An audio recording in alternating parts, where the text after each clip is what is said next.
a golden opportunity awaits our very own Nonito Donaire Junior as he gets that shot at a vacant WBC Bantamweight title. Now, can the Filipino Flash punch his way once more to boxing glory?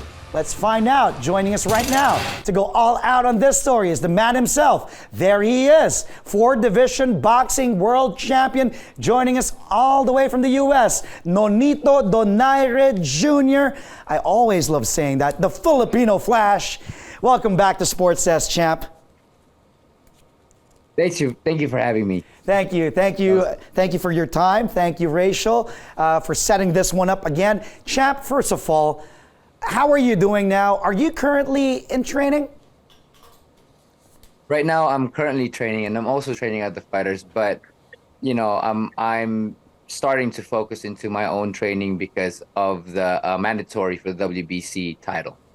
You just said it because it made headlines that the WBC, the World Boxing Council, has officially named you as a title challenger for that vacant bantamweight belt, and you will be facing Jason Maloney of Australia. Are you saying you've accepted, formally accepted the offer from WBC? Yes, I mean, this is where fighters want to be, to be able to fight for the title. And I'm in this position to fight for another title. It's actually winning this fight would be my 10th world championship title. So I'm very, very excited to reach that. But we are just waiting for that time for the conversation and the negotiation to happen. Well, Jason Maloney, what can you tell us about him? And what do you think will your chances be against Maloney? How familiar are you with the way he fights, Nonito? Well, going into Maloney, we've actually we've sparred before. We've trained together before. So I know how he fights. Yeah. I know what he's capable of. I know his strength and his speed and his distance and all of that stuff.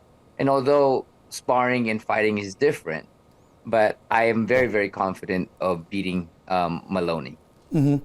Well, you did once say, Nonito, that you still want to fight for a world crown. And I personally believe there's still a lot of juice left in the Filipino Flash, but you prefer to campaign in the super flyweight class, or that 115-pound division.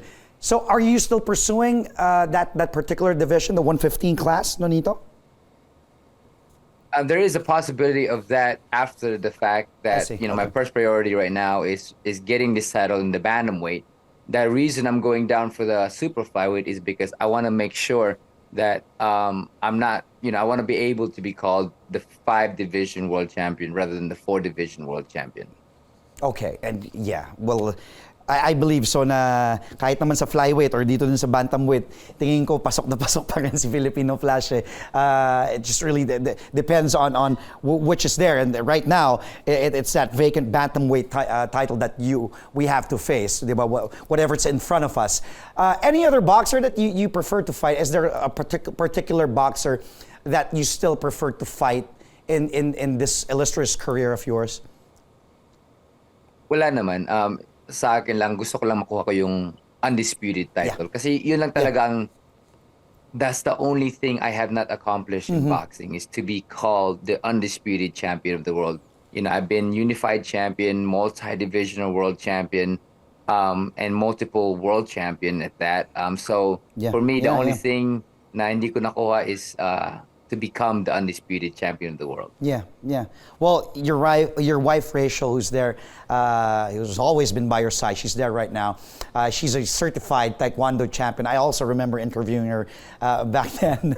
Sabi ko, I remember this specifically, pag naglaban kayo si mananalo, parang I think si Rachel yon. And she has been your trainer lately. She has been your trainer lately. My question is, has she been Rachel, the trainer, has she been hard on you, or are there times na your wife will be kumbaga soft on you na kasi at the end of the day she's still your wife, and will Rachel still be your lead trainer for your next fight? You'll be my lead trainer for the rest of my career. That's for sure. Kasi maganda yung dynamic namin at pag nasa loob ako ng ring, naririnig ko lahat yung game plan namin at ginagawa ko lahat. But when it comes to the life, being the wife and being the trainer, parang parehas lang eh. It's just always tough on me. So that's how I have to grow. That's how kailangan ko talagang always on my best Yeah. when I go into the fight. Yeah, it's always like that. Ganoon naman tayong mga lalaki, 'di ba? Sila ang boss, sila masusunod. 'Di ba? Sila just yes sir, yes ma'am, yes ma'am. 'Di ba? Just always listen. Si Dennis Principe lang naman yata yung hindi natatakot sa asawa niya. No, just kidding. But all kidding aside, with Rachel, how has she adjusted though? Because it's different when nung wala pa kayong kids, but now you have kids, diba? And then of course she's busy being a mom, being a wife, a manager, and then a trainer. So and she's also considered actually a potential trainer of the year last year.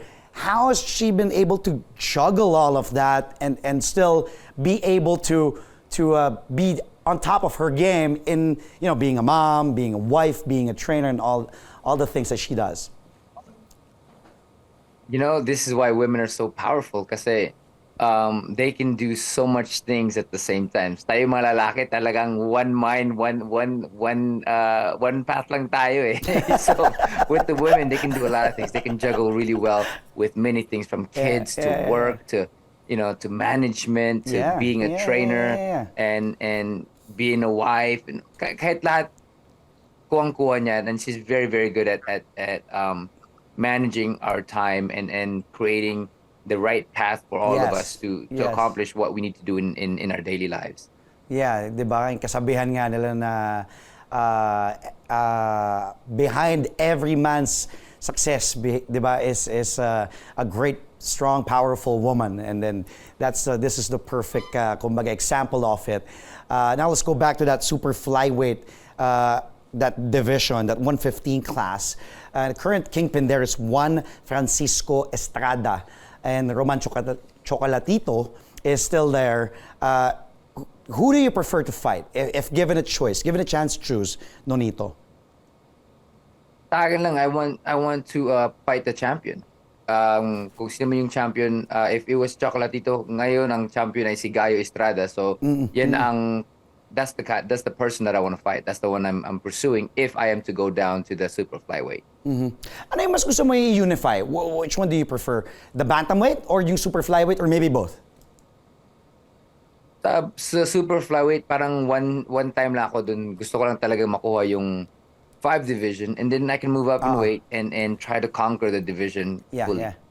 Well, champ, I hope we still have time. Stay where you are. I'm enjoying this conversation. I hope you are too, and I'm sure your fans, our viewers are. Stay where you are. We still have a lot to talk about here on the show. We're having this all-out conversation with the one and only Filipino Flash, Nonito Donaire Junior, and we will continue after a quick timeout. Stay tuned to Sports Desk, only here on CNN Philippines. We'll be right back.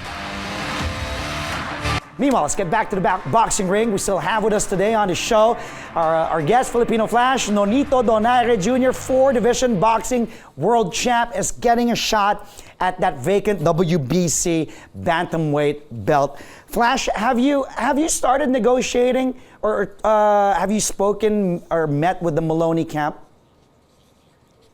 Well, my promoter, which is Richard Schaefer, has actually started talking to the representative of Maloney. So we are getting the negotiations started soon, hoping that everything goes well. Is it okay if you can tell us may possible venue na ba, location? Is it with a target date also, and where will it happen? When may target date na tayo and target place where the fight will happen? Flash? Wala pa ngayon eh kasi we just reached out, and they've reached out to our team. Okay. And right now we're just trying to give them a call and they are para ma-start atong negotiation. So right now wala pang venue, wala pang date. It's just more of the introduction of the negotiation. So I'm hoping na hindi ito mapunta ng first bid. And be able to have the negotiation done and lahat ng mga schedule and venue as well. Yeah. balitaan mo naman kami, di ba? You'll definitely tell us kapag may final place and yung kung kailan. You'll let us know here on Sports Desk on CNN Philippines. Flash, you've achieved so much. 4-division world champ, multi-titled. Kumbaga, if you ask me, you don't have to prove anything else. But at this point in your illustrious career, Nonito, ano pa yung gustong ma-prove, mapatunayan at ma-accomplish ng isang Nonito Donaire? So sa akin lang is nag-i-enjoy talaga ako sa bilang boksingero, because for me it's not for the rest of my life na magawa ko to eh. I wanna give everything that I got in the moment that I have in boxing, because alam ko na it's not something forever. So for me, one thing I want to accomplish na hindi ko na-accomplish is becoming undisputed champion of the world. Yun lang talaga ang pinaka-goal ko na makuha ko yung undisputed title. But of course, for me, nag-i-enjoy talaga ako bilang boksingero.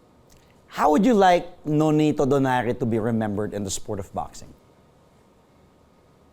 Siguro for me, it's just gusto ko talagang ma-inspire yung mga tao, yung mga bata na makakaya din nila. Kasi ako galing ako sa I came from a really humble beginning na wala kaming electricity, wala kaming, minsan wala kaming pagkain, ganun.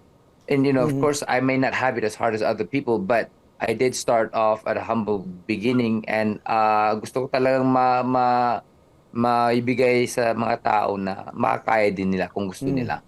For me, I want to be an inspiration to the Filipino generation, the new generation that's to come. That's how I want to be remembered, is someone na kagaya ni Pacquiao, and everybody else that were champion is an inspiration to the country.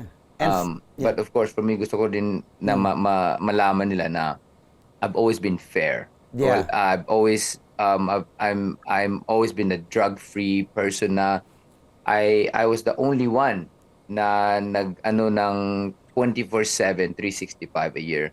At for a whole year, ako lang yung talagang walang tinatago sa boxing. Actually, actually, masasabi mo nga yun, na ikaw lang yung walang, di ba, yung walang kontrobersiya, walang, kumaga walang, di ba, walang masasabing masama, na malinis, laro lang, di ba, boxing lang, laban lang, at alam mo, ito masasabi ko sure ako somewhere out there, a kid or a teenager by now saying, I want to be the next Nonito Donaire.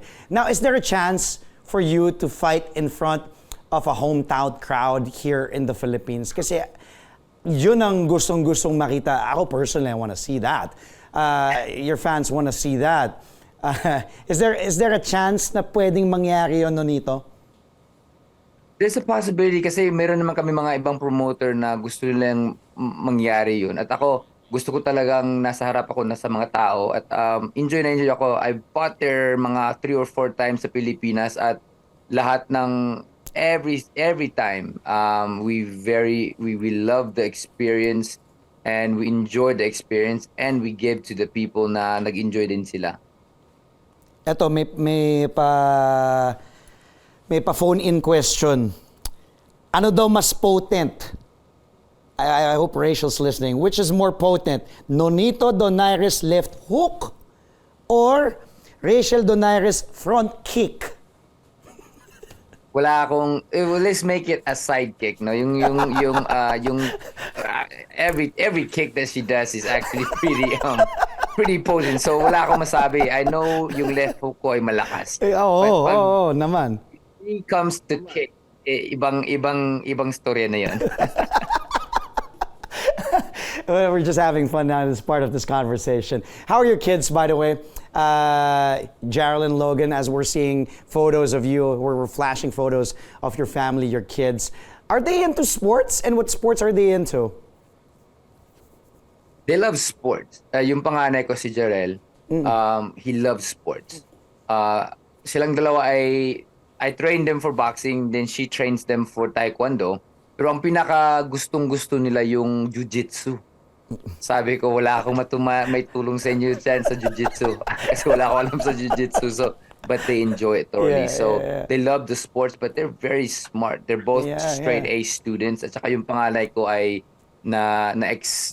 pinataas yung grade niya from 4th grade to the 5th grade. So he's very, very smart. Yeah, I see. I see. Napakatalino ng mga bata, may mga awards. I see on the post. And eto, kung sabihin nila, sabi mo into jiu-jitsu, kung sabihin nila, last question ko sa inyo, if sabihin nila sa inyo ni Rachel, Dad, I want to be a professional fighter like you. I want to, go into MMA, go into jiu-jitsu. Would you allow them? Well, ako yung tipong father na kung ano man yung gusto ng mga anak ko, I'm gonna be there to support them 100%. Okay. Although, pag gusto nila maging boksingero, I will be very difficult on them because alam ko it's a very difficult sport. It's a very hard sport for people. Sure. Kailangan mo talaga magsakripisyo ng husto. So, if they want to do it, alam nila na si Papa nandun at ibibigay niya lahat na makuha niya, magiging successful sila. Well, Nonito, maraming salamat for this conversation. Thank you for talking to us, for accepting our invitation. Thank you, Rachel, again for making this happen. And balitaan mo kami, ha. Keep us posted when and where this fight will be. The best of luck to you. Get that belt, champ. We know you will do it. Filipino Flash. Maraming salamat, Nonito. Thank you, ha. Thank you, Flash. Good to see you again. Ingat kayo. Thank you, Rachel. Again, that was the one and only Filipino Flash, Nonito Donaire Junior.